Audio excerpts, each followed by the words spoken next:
žaidėm komandinį gerą žaidimą, nesibarėm. Paskui komandai atmosferą matėt patys, kas pasidarė. Visi viens ant kito, kažko nepasidalinam, kažko nesuprantam viens kito, tų techninių nesąmoningų prisirinkom. Nesuprantam, kas atsitiko, o visas varžybas ir vedėm ir normaliai. Stipri komanda ir lygoj žaidžianti. Komanda žaidė, nesibarė, o mes, nežinau, žiauriai šiandien atrodėm, tai rezultatas atsispindi.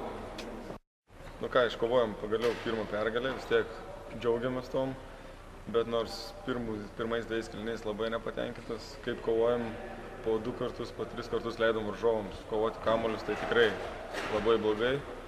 Jaunimas, žinoma, vėl liūdina, tik liūdina, todėl 3-4 kėlinį jų iš vis nebeleidau, leidau visus veteranus, kurie sutvarkė visus reikalus. Atsilikinėjant -10, laimėjom +10, tai viskas gerai. Žinoma, minimaliai paspaudėm iš to ir gavosi mūsų pergalė.